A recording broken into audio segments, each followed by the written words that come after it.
Pelo segundo dia, a Polícia Federal segue extraindo dados do celular de Francisco Wanderley Luiz.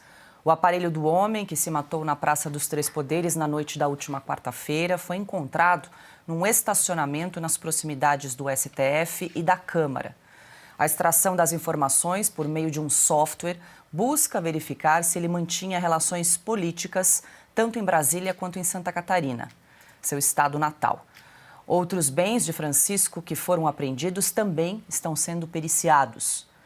Em entrevista à Folha, o líder da oposição no Senado, Rogério Marinho, criticou o ministro Alexandre de Moraes depois de um magistrado usar o episódio do suicídio em Brasília para opinar contra o projeto de anistia dos envolvidos no 8 de janeiro.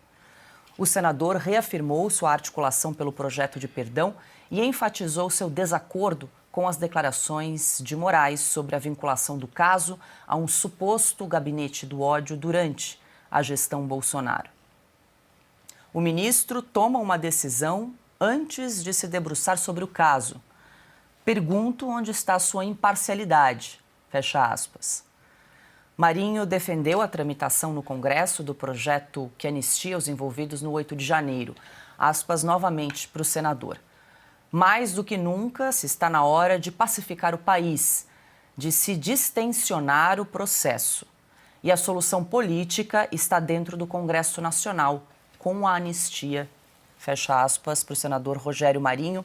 Alexandre, deixa eu começar com você, porque eu gostaria muito de ouvir a sua leitura sobre o que aconteceu, o episódio da última quarta-feira, o chaveiro Francisco, umas duas explosões, ele acabou se matando, se explodindo ali na Praça dos Três Poderes. As investigações estão começando, mas a gente tem percebido que já algumas autoridades estão tomando conclusões antes mesmo do início das investigações. Pois é, eu já ouvi o que disseram o Piotto e o Augusto sobre isso, e foram perfeitos, né? E a gente lamenta, eu venho de novo citar a minha experiência, idade, quase 50 anos em Brasília, eu nunca vi isso, um presidente do Supremo e um ministro do Supremo, juízes não fazem assim, né? É como se eles já soubessem de tudo, já tivessem acesso ao fim de um inquérito sobre esse bomba suicida, né? Não sei se dá para chamar isso de bomba, eram fogos de vista, como diz uma música, né? Ele comprou fogos de artifício de São João numa loja e reforçou e jogou com a mão, né? Arremessou por baixo, não quebrou sequer vidro do Supremo, não fez nenhum dano material ali.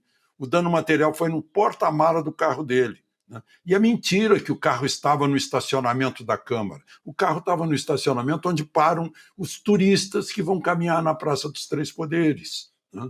E só o porta-mala queimou um pouquinho, as lanternas traseiras, que são de plástico, sequer derreteram. Não teve nem calor suficiente para atingir as lanternas. Então fizeram um exagero. O outro exagero foi o atentado, se sabe, né? Atentado contra um prédio de concreto suposto, se sabe que foi às 7h30 da noite, né? Eu tenho imagens da retirada do corpo às 9 da manhã do dia seguinte.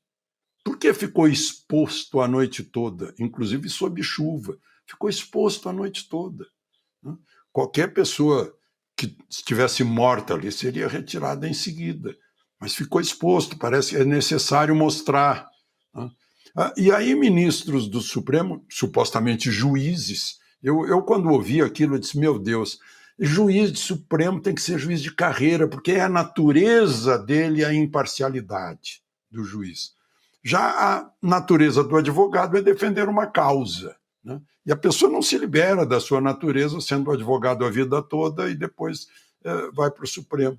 E já chega à conclusão, olha só, está ligado ao 8 de janeiro, por isso não tem que ter anistia, ou seja, já dando palpite, opinião contra uma decisão que venha a ser tomada pelo Congresso dos Representantes do Povo Brasileiro. Não faz nenhum sentido, né? Desde criança, meu avô me falava muito sobre a imparcialidade do juiz, a obediência às leis, o valor da Constituição, né? Isso me choca. Eu não consigo entender como uma pessoa é capaz de fazer isso, né? Bom, e a outra coisa, o sujeito foi claramente, não tem muita discussão se a gente olhar as mensagens dele, né? Bolsonaro e Lula, se vocês amam o Brasil, se afastem da vida pública, chega de polarização, né? Ironicamente, foi ele que jogou lá artefatos de São João amarrados, né? E depois se matou. E ele mostrou que iria se matar. Entrego a minha vida para que as crianças cresçam em liberdade. E depois, aqui de cima posso ver as cores do nosso lindo e amado Brasil. Mas ele já estava com essa intenção. Teve ligação política em Santa Catarina? Teve, PDT e PL de 2020. Né? Só para lembrar, naquele tempo o Bolsonaro é do PSL, só entrou em 30 de novembro do ano seguinte, 2021, no PL. Né? Então, claramente estão se aproveitando. Gente, para quem está em Brasília, que sabe onde está, sabe o que aconteceu com o carro, sabe a situação, né? A gente vê que estão exagerando. Tem gente que nem estava em Brasília e está chutando, né? Tem gente, eu conheci, convivi com ele, com o Damião do Jeg. Quantas vezes o Damião do Jeg, que era motorista do Senado, não era nem um trouxa, né? Fez atentado, se amarrou, se acorrentou na torre de TV, subiu no mastro da bandeira, entrou com um jegue na rampa do Palácio do Planalto para protestar contra a presidência da República. E ninguém o chamou lá no Supremo de terrorista, de nada disso, né?